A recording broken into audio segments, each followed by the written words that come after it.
हाय, hello, नमस्कार. मी ज्योती. माझ्या आजच्या डेली ब्लॉगमध्ये मी सगळ्यांचं स्वागत करत आहे.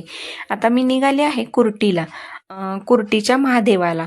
आज आहे सोमवार आणि पहाटेचे 5:30 वाजल्या, म्हणजे 5:45पर्यंत, 6 वाजले असतील, 5:45पर्यंत निघेपर्यंत वगैरे. हे बघा, आम्ही चाललो आहे कुर्टीला आणि हे लोक असं वॉकिंगला वगैरे चाललेत. आणि नंतर आम्ही महादेवाच्या मंदिरात पोचलो आणि मंदिरात खूप छान सजावट केली होती. खूप छान वाटलं, दर्शन वगैरे घेतलं आणि मला पाणी वगैरे घालायचं होतं. मग मी बाहेरच्या पिंडीवर पाणी वगैरे वाहिलं आणि छान मन प्रसन्न वाटत होतं. सगळी पूजा वगैरे करून पूजा वगैरे केली.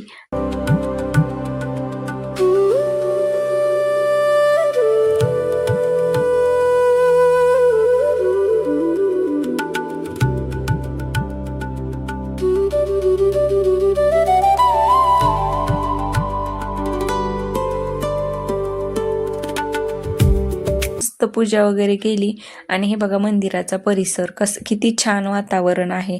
आणि हे बघा किती पिंडी आहेत, छोट्या पिंडीपासून ते एकदम मोठ्या पिंडीपर्यंत ह्या झाडाखाली पिंडी आहेत आणि खूप छान दिसतात. आणि मला पण एवढं काही माहिती नव्हतं. मग एक जण म्हटलं, जसं तांदूळ सांडत गेलं तशा पिंडी प्रकट होत गेल्या. म्हणजे एवढीच मला माहिती आहे, जास्त काही माहीत नाही. मग मी घरी आले आणि नंतर मी रात्री बर्फ शिवलिंगाचा तयार करून फ्रीजला लावला होता. आणि नंतर मग मी बर्फाला शिवलिंगाचा तयार केला. रुद्राक्षाची माळ घातली, बेलपत्र लावलं, फुलं वगैरे लावली. छान वाटत होतं आणि एकदम प्रसन्न वाटत होतं. मग मी त्यांना दुधाचा, पाण्याचा, मधाचा, साखर सगळ्या ह्याचा अभिषेक केला. आणि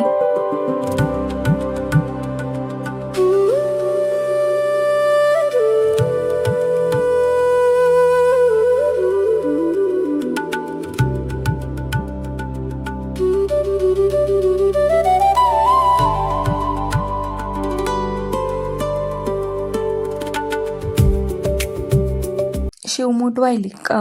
दुसऱ्या सोमवारी शिवमूठ होती तीळ, आणि मग मी तीळ वगैरे वाहून घेतले आणि शिवस्तुती केली आणि मस्त असं केलं. खूप छान वाटत होतं आणि जेवढं जमेल तेवढं केलं.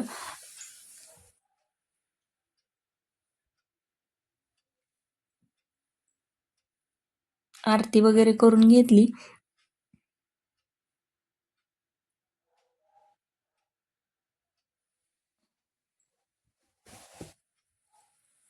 मस्त आरती वगैरे झाली आणि मग म्हणलं आता चला, सगळं आवरून घेतलं आणि शिवलिंग विसर्जित केलं.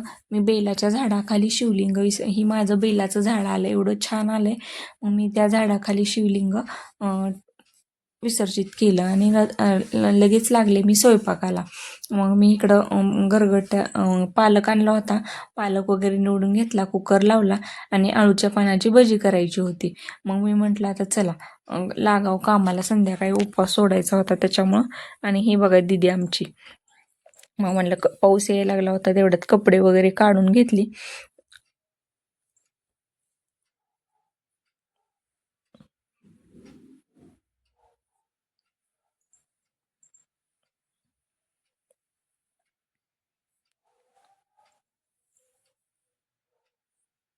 आणि आळूची पानं चिरून घेतली आणि आळूच्या पानाची भजी करावं म्हटलं. वड्या तर सारखंच खातो आपण, बघावं ट्राय करून भजी जरा.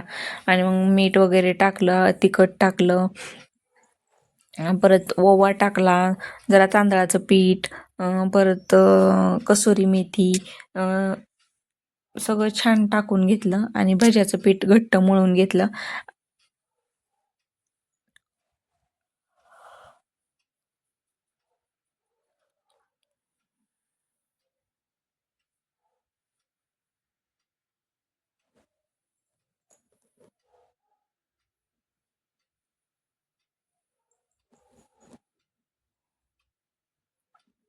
मस्त असं एक मिक्स करून घेतलं आणि म्हटलं आता चला, आता चपाती करायची का भाकरी विचारलं. मग चपातीच करावं म्हटलं, उपवास आहेत. आणि पटकन मग भजी वगैरे जेवताना तळावं म्हटलं आणि मग म्हणून तर ठेवावं म्हटलं. आणि झाला होता भाजी, मला गरगट्याची भाजी करायची होती अजून. मग भज्याचं पीठ मळावं म्हटलं आणि मग गरगट्याच्या भाजीची तयारी करावी म्हटलं. मग हे पीठ वगैरे मळून ठेवलं, तांदळाचं पीठ टाकलं, लास्टला लक्षात आलं होतं, मग टाकलं. मग गरगट्याच्या भाजीचे जरा लसूण टाकला, मिरच्या टाकल्या आणि शेंगदाणे टाकले आणि कोथिंबीर आणि आबडधोबड थोडंसं मोठं कुटून घ्यायचं, त्यामुळं गरगट्याला टेस्ट छान येते. एकदम बारीक नाही करायचं.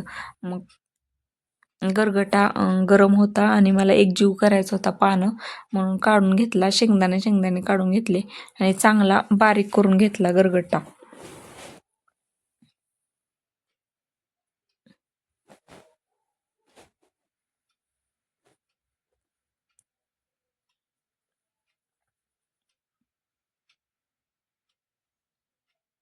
छान एक जीव करून घेतला आणि आता म्हणलं फोडणी द्यावी. तोपर्यंत दीदीचा इकडं कालवा, मला चहा दे. मी म्हणलं ठेव, तुला येतंय का बघू. मग तिनं ठेवला चहा. तिनं तिची बडबड चालूच होती, या चहामध्ये साखर टाकायची, थोडीच टाकायची, साखर खूप महाग झाली वगैरे, तिची बडबड चालूच होती तिकडं. मी म्हणलं मी तू हे असंच टाकणार आहे म्हणलं क्लिप. हे म्हणली टाकू नको, मी ही करते म्हटली असं. मग मी जिरी मोहरी हळद सगळं टाकून घेतलं आणि हे बघा बारीक केलेलं सगळं टाकून घेतला आणि गरगटा बनवून घेतला.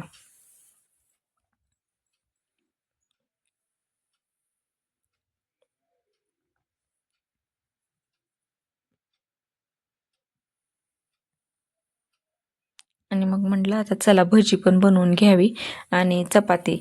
मग आधी एकीकडं भजी वगैरे करून घेतली आणि चपाती. माझा आजचा डेली ब्लॉग कसा वाटला आणि मला सबस्क्राईब करायला विसरू नका ताईंनो, दादांनो आणि माझ्या मैत्रिणींनो. प्लीज मला सबस्क्राईब करा आणि व्हिडिओ आवडला असेल तर लाईक करा, शेअर करा आणि सबस्क्राईब करायला महत्त्वाचं विसरू नका. धन्यवाद.